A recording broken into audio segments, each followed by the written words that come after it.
guys, Jana here at the 4-H office. It's almost Halloween, so we have a really cool craft to make today to get you in the mood for Halloween. We are going to make some Halloween luminary jars.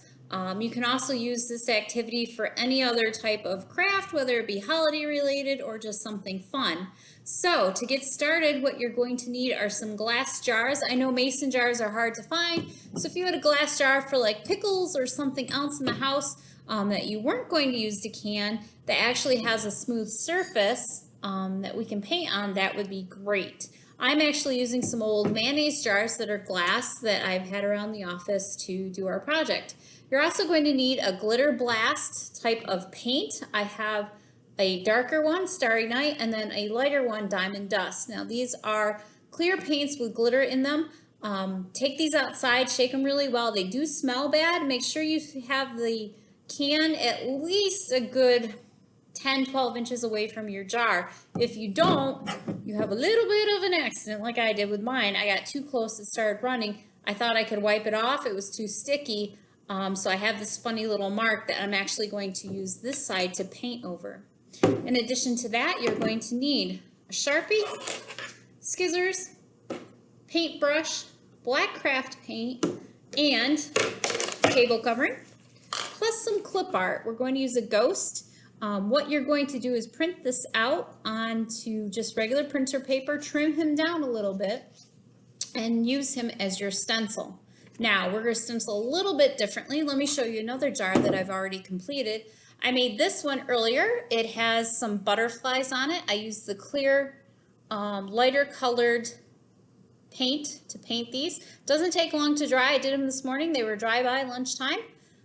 So what we're going to do is actually put our stencil inside of our jar, use our Sharpie marker to trace on the outside, and then take our black craft paint and paint it once it's drawn on. So these are really neat because you can put a candle in them. You can put a little electric tea light in it as well. Just drop them down and have an illumination. Now if you use a bigger, a wide mouth jar, it would be much easier to get your hand in and out to put either a real candle or a battery operated candle in. So to get started, I've trimmed down my ghost. What I'm going to do, and if you're going to use the darker paint, don't put it on too thick. You need to be able to see through. Just kind of roll my paper, stuff my ghost in, make sure the paper opens up. I can tell if he's trimmed enough, if he fits down in really well. I can't get my hand in here, but I'm going to use my paintbrush to kind of smooth him out, make sure he's tight against the side I'm going to paint. I'm actually going to move him around a little bit so that I can paint on the side I messed up on. Just moving this, not as easy as it looks once it's in there. There we go, got him in position. Make sure he's on there. So your stencil will be inside your jar, and you're just simply going to trace around it and paint inside the lines. So to get started, Sharpie. Now if you don't want to use black, you could have done this design, you could have done a different color Sharpie marker, something dark.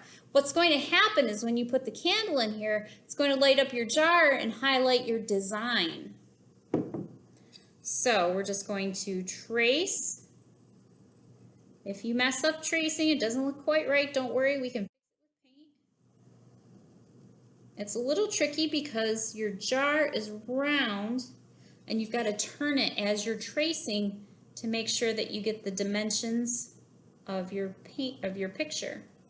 Now, you don't have to use clip art. You can do this project with one of your own pictures. If you have a picture of a favorite pet or a sport that you like, your favorite pickup truck, vehicle, you can do that as well. Like I said, other holidays, celebrations. Maybe you're just looking to do some home decor. These would make great jars to store like your cooking utensils in, or to put on your desk to store all your pencils and pens and markers while you're working or schooling from home. So I'm just going to trace right around, doing the best I can. What's really nice is the glitter paint is actually textured. Kind of helps you keep the marker steady. You don't have the marker all over the jar.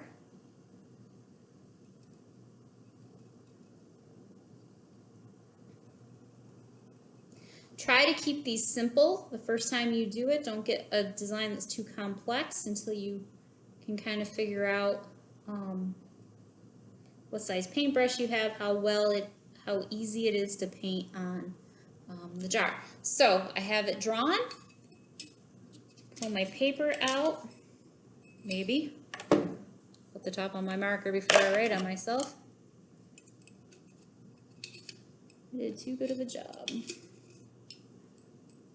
So just try to get the paper from the edge, pull it out, take a look at what you've got, and get started painting. You're going to want to shake your paint up, make sure it's mixed up really well. Get out a clean yogurt cup, used yogurt cup that's been washed if you would like to paint out of that, or some other plastic lid. I like to paint out of the bottle.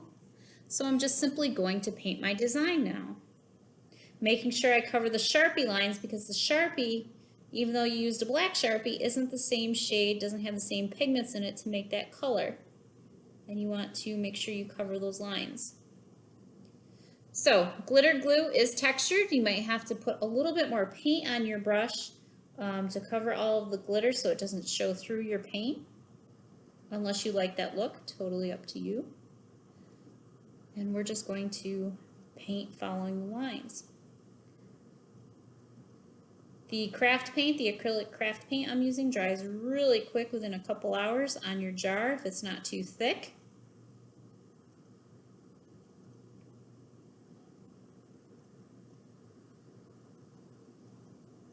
This is a great project for kids and adults of all ages,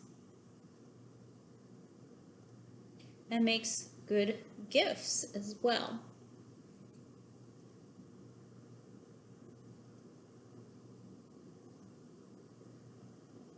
So I've got a good start. I'm going to finish painting and I will show you my finished product.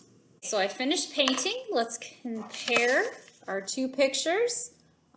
Seems to me like I did a fairly good job. My eyes are a little bit off, but that was because of the way it was traced on. So when you're done with the first coat, let it dry. Hold it up to the light. See if you need to put any more paint on. You'll see some spots that you may have missed. And a second coat would be helpful just because you're trying to illuminate the whole jar, but you don't really want it to go through your painting. So just hold it up, and if you can, paint while you're holding it up to the light. It'll allow you to see all the little spots that you may have missed. Like I said before, you can do this for Halloween like I did here with this little ghost, or you can use this project with any sort of picture that you want. Just remember to paint lightly so that your paint sticks to the glitter glue on your jars and doesn't pull off. So for this project and more fun projects, check us out on Chenango County 4-H, on our YouTube channel, and on our Facebook page. Have a great day.